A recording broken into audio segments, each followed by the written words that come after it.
दोस्तों, welcome to DS education. स्वागत है आपका मेरे यूट्यूब चैनल डीएस एजुकेशन में। मैं हूं दिनेश साहू और दोस्तों हम अध्ययन कर रहे हैं मध्य प्रदेश के सामान्य अध्ययन का। तो दोस्तों मध्य प्रदेश के सामान्य अध्ययन की इस सीरीज़ में हम पढ़ रहे थे नर्मदा नदी घाटी परियोजना के बारे में। ठीक है, लास्ट लेक्चर में हमने बहुउद्देशीय जो नदी घाटी परियोजना होती हैं मध्य प्रदेश के संदर्भ में, ठीक है, ये नया लेक्चर स्टार्ट किया था। इसके अंतर्गत पहला पार्ट, ठीक है, नर्मदा नदी घाटी परियोजना हमने स्टार्ट की थी। उसके अंतर्गत पहला पार्ट हमने कंप्लीट कर लिया था और आज सेकंड पार्ट है इसका। ठीक है, आज हम नर्मदा नदी घाटी जो है इसे पूरा कंप्लीट कर लेंगे। ठीक है, तो एक बार थोड़ी रिवीजन कर लेते हैं हम कि हमने कल क्या क्या पढ़ा था, उसके बाद आज का हम लेक्चर स्टार्ट करते हैं ना। तो देखिए, सबसे पहले मैंने आपको बताया था बहुउद्देशीय परियोजना होती क्या है। ठीक है, तो मैंने आपको बताया था कि यदि कोई नदी है, ठीक है, और उस नदी में यदि कोई हमने डैम बना दिया, ठीक है, तो उस डैम जो हम बनाते हैं किसी नदी पर, ठीक है, तो उससे अनेक उद्देश्यों की प्राप्ति होती है। ठीक है, यदि मान लीजिए हमने डैम बना दिया तो यहाँ पर एक जलाशय बन जाता है पीछे। ठीक है, तो जब ये हम डैम या फिर बांध बनाते हैं, ठीक है, तो इससे अनेक उद्देश्यों की पूर्ति होती है, इसलिए हम इन्हें बहुउद्देशीय नदी घाटी परियोजना कहते हैं। ठीक है, अब इससे कई उद्देश्यों की पूर्ति हो सकती है, जैसे नहरों के द्वारा हम सिंचाई कर सकते हैं। ठीक है, इसके अलावा पेयजल की समस्या दूर हो सकती है जहाँ पर पेयजल की समस्या है, मत्स्य पालन कर सकते हैं। ठीक है, जल विद्युत उत्पादन कर सकते हैं। जिन क्षेत्रों में नदियों के कारण बाढ़ आती है तो डैम के थ्रू हम पानी रोक के बाढ़ को एक प्रकार से नियंत्रित कर सकते हैं। ठीक है, इस प्रकार से अनेक उद्देश्यों की प्राप्ति होती है एक नदी घाटी परियोजना से या फिर किसी डैम से, इसलिए हम इन्हें बहुउद्देशीय नदी घाटी परियोजना कहते हैं। ठीक है, दूसरी बात हमने स्टार्ट किया था नर्मदा नदी घाटी परियोजना। इसके अलावा मैंने बताया था कि एक नदी घाटी परियोजना में अनेक बांध आ सकते हैं, जैसे नर्मदा नदी घाटी परियोजना, दामोदर नदी घाटी परियोजना, चंबल नदी घाटी परियोजना। ठीक है, तो ये आपको याद रखना, एक नदी घाटी परियोजना में अनेक डैम आ सकते हैं। ऐसा नहीं है कि एक नदी घाटी परियोजना में एक ही डैम होगा। इसके अलावा एक नदी घाटी परियोजना में, ठीक है, उस मेन नदी के अलावा उसकी जो सहायक या फिर ट्रिब्यूटरीज होती हैं उन पर भी डैम हो सकते हैं। मान लीजिए ये नर्मदा नदी है, ठीक है, तो कुछ डैम नर्मदा नदी पर है, मान लीजिए 3 डैम नर्मदा नदी पर है। इसके अलावा कोई उसकी एक सहायक नदी, जैसे मान लीजिए तवा है, ठीक है, तो उस पर एक डैम है। ठीक है, हथनी है, ठीक है, या कोई भी उसकी जो सहायक नदी है, ठीक है, तो उस पर भी जो डैम होगा तो ये सभी उसी नदी घाटी परियोजना के अंतर्गत आएगा। ठीक है, जैसे नर्मदा नदी घाटी परियोजना है, ठीक है, तो उस मेन नदी के पर जो डैम बनते हैं वो भी उस नदी घाटी के अंतर्गत आ जाते हैं। इसके अलावा यदि कोई उसकी सहायक नदी है, ठीक है, और उस पर कोई डैम है तो वो भी उस नदी घाटी परियोजना के अंतर्गत आ जाते हैं। इसके अलावा हमने देखा था नर्मदा नदी घाटी परियोजना, है ना। तो दोस्तों इसके अंतर्गत हमने देखा था कि नर्मदा नदी घाटी परियोजना 4 राज्यों के मध्य है ना, एमपी, महाराष्ट्र, ठीक है, गुजरात और प्लस राजस्थान, ये 4 राज्यों के मध्य में नर्मदा नदी घाटी परियोजना है। ठीक है, परियोजना तो है, साथ ही इन चारों राज्यों के मध्य नर्मदा नदी के जल के बंटवारे को लेकर विवाद की स्थिति बनी हुई थी। ठीक है, इसी विवाद के चलते 1969 में, ठीक है, नर्मदा जल विवाद प्राधिकरण की स्थापना की गई। ठीक है, फिर 1979 में इसका डिसीजन आया और ये जो चारों राज्यों के मध्य नर्मदा नदी के पानी को डिस्ट्रीब्यूट किया गया। ठीक है, इस प्रकार से नर्मदा नदी घाटी परियोजना की स्थापना की गई। ठीक है, तो ये कल हमने चर्चा की थी और कल हमने 3 बांधों के बारे में चर्चा की थी। एक इंदिरा सागर, ठीक है, एक इंदिरा सागर की थी, एक सरदार सरोवर की थी। ठीक है, इसके अलावा बरगी डैम की बात की थी, रानी अवंतीबाई लोधी सागर। ठीक है, ये 3 परियोजनाओं की बात की थी। आज बाकी की परियोजनाओं की बात हम करेंगे नर्मदा नदी घाटी के अंतर्गत। ठीक है, तो स्टार्ट करते हैं। यदि आपने दोस्तों पहला वाला इसका पार्ट 1 नहीं देखा है नर्मदा घाटी का, तो आप पहले वो देख लीजिए, तो चीज़ें आपको बहुत अच्छे से क्लियर हो जाएंगी, है ना। तो आज का दोस्तों जो चौथा नंबर का डैम है, ठीक है, 3 हमने कल पढ़ लिए थे नर्मदा नदी घाटी के अंतर्गत। आज जो चौथा डैम वो है तवा डैम,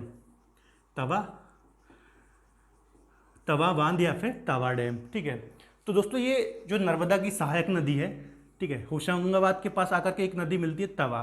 ठीक है, तो तवा नदी पर यह बांध स्थित है, तवा डैम। ठीक है, तो ये कहाँ पर स्थित है, ये दोस्तों होशंगाबाद जिले में है ना, होशंगाबाद जिला और रानीपुर गांव।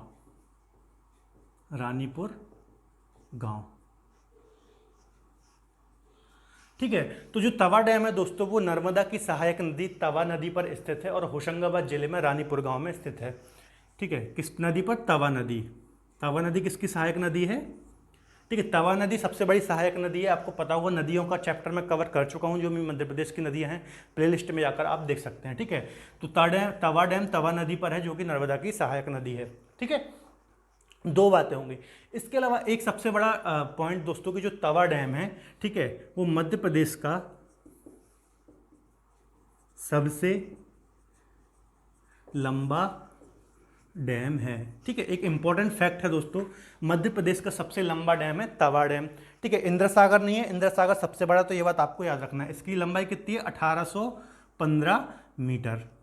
ठीक है, तो एक इंपॉर्टेंट पॉइंट है दोस्तों, ये आपको याद रखना है। सबसे बड़ा कौन सा है? इंदिरा सागर, मध्य प्रदेश का। ठीक है, ठीक है, सबसे बड़ा इंदिरा सागर है। सबसे लंबा कौन सा है? तवा है। ठीक है, और यदि भारत की हम सबसे बड़ी बात करें, बड़े की बात करें, तो सरदार सरोवर है ना, सरदार सरोवर। पूरे इंडिया का सबसे बड़ा बांध सरदार सरोवर है। इसके अलावा पूरे भारत की बात करें हम सबसे ऊंचा, तो सबसे ऊंचा टिहरी बांध है जो कि उत्तराखंड में है। और पूरे भारत में सबसे लंबे की बात करें तो हीराकुंड बांध है। ठीक है दोस्तों, जो दोस्तों हमारे भारत की नदी घाटी परियोजना है, इससे संबंधित चैप्टर मैंने हमारे इंडियन ज्योग्राफी की, आप प्लेलिस्ट में जाइए मेरे चैनल की, और वहाँ पर मैंने कवर किए हैं। ठीक है, जो भी भारत के डैम या फिर बहुउद्देशीय परियोजना है, तो वहाँ पे आप देख सकते हैं। ठीक है, तो ये कुछ फैक्ट मैंने बता दिए, सबसे बड़े, छोटे और लंबे। ठीक है, डैम कौन कौन से हैं, तो एग्जाम में अक्सर क्वेश्चन आ जाते हैं, तो आपको याद रखना है। ठीक है, तो ये सबसे लंबा डैम है। इसके अलावा दोस्तों, इसकी यदि हम विद्युत उत्पादन की, इसकी यदि स्थापना की बात करें दोस्तों, है ना, तो इसकी स्थापना हुई थी 1960 ईस्वी में। ठीक है, 1960 में इसकी स्थापना हुई थी। इसके अलावा इसकी विद्युत उत्पादन क्षमता देखें हम, ठीक है, तो इसकी विद्युत उत्पादन क्षमता है दोस्तों 1000 मेगावाट। 1000 मेगावाट इसकी विद्युत क्षमता है। इसके अलावा दोस्तों, इस जो ये परियोजना है, इससे हरदा, होशंगाबाद, ठीक है, हरदा, होशंगाबाद, सीहोर, इन जिलों में सिंचाई की जाती है। ठीक है, कितनी सिंचाई की जाती है? सिंचाई की यदि हम बात करें तो 3.33 लाख हेक्टेयर। ठीक है, ये सब होशंगाबाद से लगे हुए जिले हैं, हरदा, होशंगाबाद, सीहोर। ठीक है, इन सभी जिलों में 3.33 लाख हेक्टेयर सिंचाई की जाती है। इसके अलावा विद्युत क्षमता मैंने बता दी 1000 मेगावाट। ठीक है, यहाँ पर 125 मेगावाट के 8 यूनिट या फिर इकाई लगी हुई हैं। इस प्रकार से 1000 मेगावाट का उत्पादन किया जाता है। ठीक है दोस्तों, तो इतनी ही बातें हमें जाननी है इसके संबंध में। इसके अलावा इसकी ऊंचाई देखें तो 58 मीटर इसकी ऊंचाई है, हाइट। ठीक है, ऊंचाई 58 मीटर है और लंबाई कितनी है?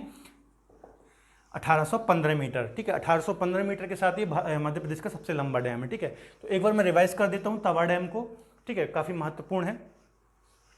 तो तवा नदी दोस्तों जो है वो नर्मदा की सबसे बड़ी सहायक नदी है। ठीक है, होशंगाबाद के पास जाकर के नर्मदा नदी से मिलती है। ठीक है, तो होशंगाबाद जिले के अंतर्गत ही रानीपुर गांव में इस डैम का निर्माण किया गया है। ठीक है, तवा नदी पर।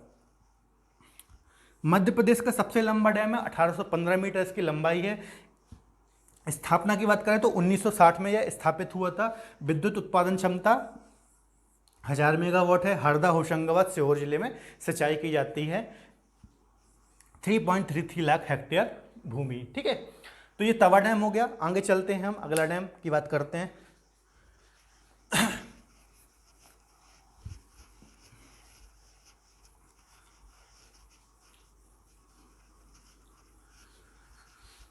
अगला डैम है दोस्तों ओंकारेश्वर परियोजना, है ना। तो ओंकारेश्वर परियोजना कहाँ है?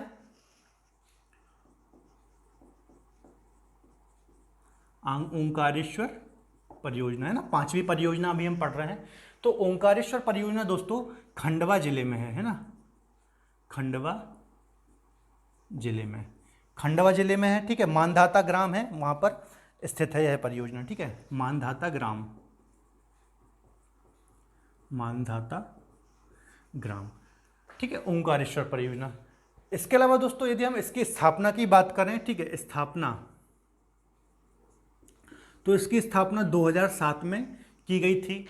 ठीक है, यदि हम विद्युत उत्पादन की बात देखें, विद्युत, तो 520 मेगावाट विद्युत का उत्पादन यहाँ से किया जाता है। ठीक है, 65 मेगावाट की 8 यूनिट है यहाँ पर, है ना दोस्तों। तो ये भी आपको याद रखना है। देखिए विद्युत उत्पादन क्षमता भी आपको याद रखते चलना है, ठीक है, एग्जाम में पूछ लेता है।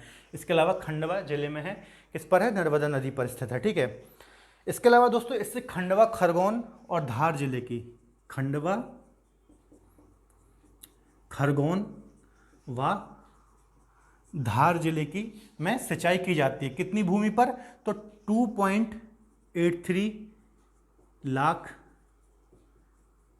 हेक्टेयर भूमि सिंचित की जाती है, ठीक है। तो इतने ही पॉइंट आपको याद रखना है, बहुत ज़्यादा याद नहीं रखना है। ओंकारेश्वर परियोजना खंडवा जिला मानधाता ग्राम के अंतर्गत यह परियोजना है। स्थापना 2007 में की गई थी। विद्युत उत्पादन 520 मेगावाट है। 65 मेगावाट की 8 इकाइयाँ लगी हुई हैं, ठीक है। इसके अलावा खंडवा, खरगोन और धार जिले में इसमें सिंचाई की जाती है ना दोस्तों। तो ये हो गई इसकी। यदि हम बांध की ऊंचाई देख लें, लंबाई है दोस्तों इसकी लंबाई है दोस्तों 949 मीटर, 949 मीटर इसकी लंबाई है इस बांध की। और ऊंचाई की यदि हम बात करें तो 73 मीटर, 73 मीटर इसकी हाइट है या फिर ऊंचाई है, ठीक है। तो ये भी आप याद रखें, नहीं रखना है तो कोई ज़रूरी नहीं है, ठीक है। इतने पॉइंट इसके हो गए। अब हम आगे परियोजना देखते हैं, 6वीं परियोजना, ठीक है, जोवट परियोजना। जोवट, ये सारी जितने भी परियोजनाएं दोस्तों ये नर्मदा नदी घाटी के अंतर्गत ही हैं। मैंने अभी आपको पहले भी बताया था कि एक नदी घाटी परियोजना में, ठीक है, यदि कोई नदी घाटी परियोजना है तो उसकी कोई सहायक नदी है तो उस पर भी यदि कोई बांध बना हुआ है तो वो भी उसी नदी घाटी के अंतर्गत आता है, ठीक है। तो कंफ्यूज नहीं होना है आपको। जोवट परियोजना, इसे शहीद चंद्रशेखर आजाद परियोजना भी बोलते हैं, है ना, शहीद चंद्रशेखर आजाद परियोजना के नाम से भी जाना जाता है। इसके अलावा इसको एक और, ये जो जोवट डैम या फिर परियोजना है, इसे फाटा डैम भी बोलते हैं, फाटा डैम, ठीक है। तो ये सभी नाम है जोवट परियोजना के। इसे फाटा डैम भी बोला जाता है, शहीद चंद्रशेखर आजाद के नाम पर भी इसको बोला जाता है, ठीक है दोस्तों। अब ये नर्मदा की सहायक नदी हथनी नदी पर है, ठीक है, हथनी नदी, ठीक है। हथनी नदी किसकी सहायक नदी है, नर्मदा की सहायक नदी है, ठीक है। इसके अलावा यदि हम स्थान की बात करें तो वस्कल गांव, वस्कल गांव, ठीक है, हथनी नदी, वस्कल गांव और अलीराजपुर, ठीक है, अलीराजपुर में ये बांध स्थित है, ठीक है। यदि हम बात करें दोस्तों उसकी स्थापना की तो 1985 में ये स्थापित हुआ, ठीक है, इस बात की स्थापना की गई, ठीक है। इससे धार और अलीराजपुर जिले में सिंचाई की जाती है। कहाँ कहाँ पर, धार व अलीराजपुर जिले में सिंचाई की जाती है। यदि मैं एग्जैक्ट हेक्टेयर में बताऊं तो 9848 हेक्टेयर भूमि सिंचित की जाती है धार और अलीराजपुर जिले की। तो इतने फैक्ट आपको याद रखना है दोस्तों, है ना। जोवट परियोजना, ठीक है, एग्जाम में कैसे क्वेश्चन आएगा, जोवट परियोजना किस नदी पर है, तो हथनी नदी पर है जो कि नर्मदा की सहायक नदी है। कहाँ पर है, तो अलीराजपुर के वस्कल गांव में है ये, ठीक है, जोवट परियोजना। जोवट एक स्थान का भी नाम है, ठीक है। तो वस्कल जोवट अलीराजपुर में है ये, ठीक है। इसके अलावा शहीद चंद्रशेखर आजाद के नाम से भी इसको जाना जाता है, फाटा डैम के नाम से भी जाना था। 1950 में इसकी 85 में इसकी स्थापना हुई थी। धार और अलीराजपुर में इससे सिंचाई की जाती है, ठीक है, 9848 हेक्टेयर भूमि, ठीक है। तो इतने पॉइंट हैं इसके संदर्भ में, ठीक है, इससे बाहर क्वेश्चन नहीं जाएंगे। आगे चलते हैं। ये छोटी छोटी परियोजनाएं हैं दोस्तों, है ना, जो पॉइंट इंपॉर्टेंट है मैं वो सारे बताते जा रहा हूँ यहाँ पर। इसके अलावा जो मेन जो बड़ी परियोजनाएं हैं वो मैंने कल आपको बता दी थी, जैसे बरगी परियोजना की हमने चर्चा की थी, है ना, और इंदिरा सागर की थी, सरदार सरोवर की थी। ये कुछ बड़ी परियोजना है इसलिए मैंने कल उसको कंप्लीट कर लिया था। तीसरी परियोजना है, अगली परियोजना है दोस्तों 7वें नंबर की, ठीक है, महेश्वर परियोजना। महेश्वर परियोजना कहाँ पर है ये, महेश्वर परियोजना नाम से ही आपको समझ में आ रहा है, महेश्वर में ये परियोजना है, ठीक है। महेश्वर कहाँ पड़ता है, खरगोन जिले में, है ना, खरगोन जिले में। तो महेश्वर खरगोन में ये परियोजना है। किस नदी पर है, तो नर्मदा नदी पर, ठीक है, नर्मदा नदी पर ये परियोजना है। इसके अलावा इसकी स्थापना की बात करें तो 1994 ईस्वी में इसकी स्थापना की गई थी, ठीक है, स्थापना की यदि हम बात करें। इसके अलावा इसका विद्युत उत्पादन देखें दोस्तों, विद्युत उत्पादन, यदि विद्युत उत्पादन क्षमता की हम बात करें तो 400 मेगावाट का विद्युत उत्पादन इससे किया जाता है। ठीक है, 40 मेगावाट की 10 इकाई हैं। ठीक है, तो 400 मेगावाट का विद्युत उत्पादन किया जाता है। और एक पॉइंट इसमें आपको याद रखना है, इससे सिंचाई नहीं की जाती, सिंचाई नहीं की जाती। अलग से आप लिख लीजिए, एग्जाम में ऐसा क्वेश्चन आ सकता है कि ऐसी कौन सी परियोजना जिससे सिंचाई नहीं की जाती, सिर्फ विद्युत का उत्पादन किया जाता है ना। तो महेश्वर परियोजना है, इससे विद्युत का उत्पादन कितना किया जा सकता है, चाहता है 400 मेगावाट का। ठीक है, इसके अलावा महेश्वर खरगोन में नर्मदा नदी पर है। ठीक है, इतने, इससे ज़्यादा कुछ इंपॉर्टेंट है नहीं इसमें। ठीक है, इसके अलावा और कुछ छोटी छोटी परियोजनाएं हैं दोस्तों, है ना। 8वीं परियोजना है वर्ना परियोजना। वर्ना परियोजना ये किस नदी पर है, तो ये नर्मदा की सहायक नदी वर्ना नदी है। ठीक है, रायसेन में है। तो ठीक है, तो ये किस पे है, वर्ना नदी, नर्मदा की सहायक नदी है वर्ना नदी। ठीक है, कहाँ पर है ये परियोजना, तो रायसेन में है। ठीक है, रायसेन में एग्जैक्ट जगह बताऊं तो बाड़ी ग्राम, बाड़ी ग्राम। ठीक है, बाड़ी ग्राम रायसेन में ये परियोजना है। ठीक है, इसके अलावा इससे सीहोर व रायसेन जिले को सिंचित किया जाता है। ठीक है, सिंचाई की जाती है। ठीक है, सीहोर और रायसेन जिले को सिंचाई की जाती है। ठीक है, एक पॉइंट आपको ये रखना है। एग्जैक्ट यदि आपको जमीन बताऊं तो 60,290 हेक्टेयर। ठीक है, 60,290 हेक्टेयर भूमि को सिंचित किया जाता है रायसेन और सीहोर की। इसके अलावा वर्ना परियोजना वर्ना नदी पर है, जो कि नर्मदा की सहायक नदी है, और रायसेन के बाड़ी ग्राम में यह परियोजना स्थित है। ठीक है, इसके अलावा कोलार परियोजना, यहीं पर मैं लिखते जाता हूं। इसके अलावा अगली परियोजना है दोस्तों कोलार परियोजना, है ना। कोलार परियोजना, कोलार परियोजना दोस्तों सीहोर में है। ठीक है, सीहोर जिला है, भोपाल के पास में ही है, आपको पता होगा। ठीक है, कोलार नदी पर है। कोलार नदी किसकी सहायक नदी है, नर्मदा की सहायक नदी है। ठीक है, इस परियोजना से दोस्तों एक बात आपको याद रखना कि इस परियोजना के लिए सीहोर को विश्व बैंक की तरफ से सहायता दी गई थी। ठीक है, ठीक है, विश्व बैंक की सहायता से निर्मित बांध है, ये पॉइंट आपको याद रखना है। विश्व बैंक की सहायता से निर्मित बांध है ये। ठीक है दोस्तों, इसके अलावा इस परियोजना से दोस्तों भोपाल को भी पानी दिया जाता है। ठीक है, भोपाल जो राजधानी है हमारी, उसको भी पानी दिया जाता है। तो कितना पानी दिया जाता है, 0.15 मिलियन घन मीटर। ठीक है, 0.15 मिलियन घन मीटर पानी भोपाल को दिया जाता है पेयजल के लिए इस परियोजना से। इसके अलावा दोस्तों सीहोर जिले की 7800 हेक्टेयर जमीन, ठीक है, 7800 हेक्टेयर जमीन सिंचित की जाती है, किसकी, सीहोर जिले की। ठीक है, तो आपको बहुत ज़्यादा इनमें पढ़ना नहीं है। ठीक है, आसानी से आपको याद हो जाएगा। 3 परियोजना एक बार रिवाइज कर देता हूँ। देखिए, महेश्वर परियोजना महेश्वर में है, नर्मदा नदी में। महेश्वर कहाँ है, खरगोन में है। ठीक है, आपको पता होगा। ठीक है, पवित्र नगर भी है ये। ठीक है, तो आपको आसानी से याद हो जाएगा। नर्मदा नदी पर स्थापना, बस आपको विद्युत क्षमता याद कर लेनी है 400, बाकी चीज़ें आसानी से याद हो जाएगी। ठीक है, 400 मेगावाट। इसके अलावा वर्ना परियोजना है, वर्ना नदी पर है, रायसेन में है। ठीक है, बाड़ी ग्राम में है। वर्ना नदी किसकी सहायक नदी है, नर्मदा नदी की। ठीक है, सीहोर व रायसेन में सिंचाई होती है इससे। ठीक है, 60,290 हेक्टेयर। कोलार परियोजना सीहोर में है। ठीक है, कोलार नदी पर है, जो कि किसकी सहायक नदी है, नर्मदा की सहायक नदी है, विश्व बैंक की। ये पॉइंट आपको याद रखना है, विश्व बैंक की सहायता से निर्मित बांध है ये। और भोपाल को भी इससे 0.15 मिलियन घन मीटर पानी दिया जाता है। इसके अलावा 7800 हेक्टेयर जमीन को सिंचित किया जाता है सीहोर जिले की। ठीक है दोस्तों, और कुछ परियोजनाएं देखते हैं हम, छोटी छोटी परियोजनाएं हैं। ठीक है, 9 परियोजनाएं अभी तक हमने बात कर ली।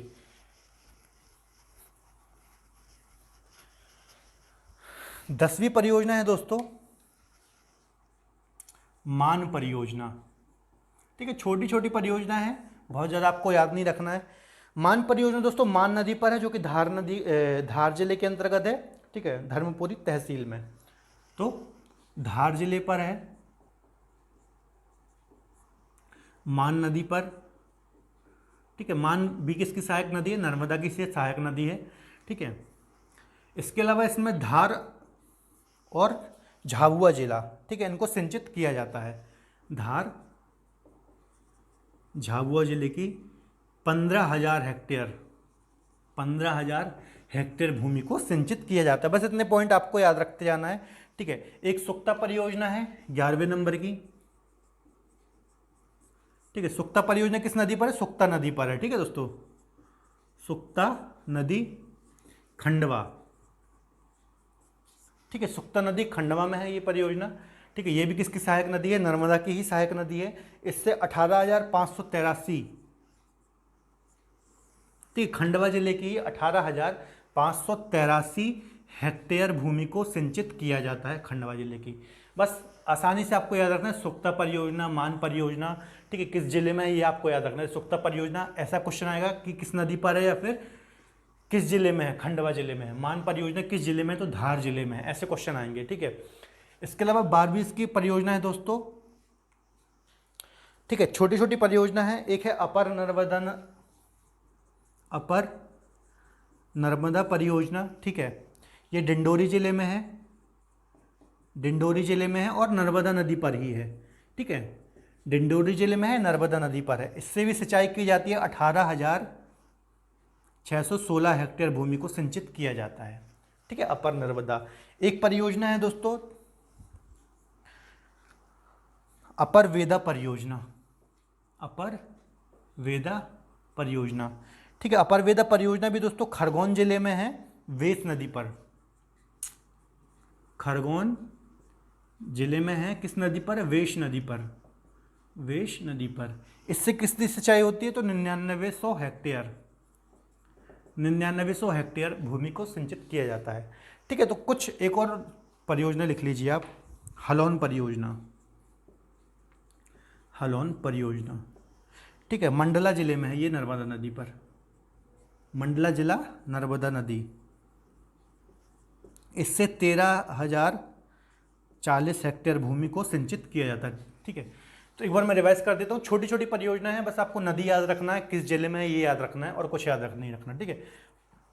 सिंचाई जस्ट मैंने आपको बता दिया, आपको याद भी नहीं रहेगा। जो बड़ी बड़ी परियोजना है उनकी सिंचाई क्षमता याद रखनी है, विद्युत क्षमता याद रखनी है, ठीक है। मान परियोजना धार जिले में है, मान नदी पर, नर्मदा की सहायक नदी है, ठीक है। सुक्ता परियोजना सुक्ता नदी में है, खंडवा जिले में, ठीक है, ये भी नर्मदा की सहायक नदी है। अपर नर्मदा परियोजना डिंडोरी जिले में है, नर्मदा नदी पर है, ठीक है। अपर वेदा परियोजना वेश नदी पर है, खरगोन जिले में है। हलोन परियोजना मंडला जिले में, नर्मदा नदी पर, ठीक है। तो ये छोटी छोटी परियोजना, ये सारी नर्मदा नदी घाटी की परियोजना है। लगभग हमने 14 परियोजनाओं की बात की, ठीक है, जिसमें से 4-5 मुख्य हैं। कौन कौन सी? एक तो इंदिरा सागर परियोजना सबसे अहम, जो मध्य प्रदेश की सबसे बड़ी परियोजना है नर्मदा नदी की और ओवरऑल भी, ठीक है। दूसरी हमने पढ़ी सरदार सरोवर, मोस्ट इंपॉर्टेंट ये 2 परियोजना है, ठीक है। इसके अलावा वर्गी परियोजना हमने पढ़ी, जिसे रानी अवंतीबाई लोधी परियोजना के नाम से भी जाना जाता है। एक तवा परियोजना है, ठीक है। तो ये कुछ अहम मुख्य परियोजना है नर्मदा नदी घाटी परियोजनाओं की, ठीक है। और ये कुछ छोटी छोटी परियोजना मैंने फैक्ट के रूप में आपको बता दिया, ठीक है, कि आप याद रख लें कि किस जिले में और किस नदी से संबंधित हैं। बाकी बहुत ज़्यादा इंपॉर्टेंट ये है नहीं।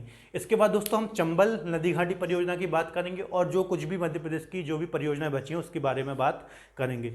तो आज के लिए इतना ही। आज हमने नर्मदा नदी घाटी का जो ये चैप्टर था वो पूरा कंप्लीट कर लिया, ठीक है। कल हम चंबल घाटी परियोजना और बाकी की जो परियोजना है वो उन पर बात करेंगे। तो आज के लिए इतना ही दोस्तों। यदि आपको आज का लेक्चर पसंद आए तो प्लीज़ वीडियो को लाइक करें। इसके अलावा हमारे साथ जुड़े रहने के लिए आप हमारे चैनल को सब्सक्राइब कर सकते हैं। तब तक के लिए धन्यवाद। अपना ख्याल रखें।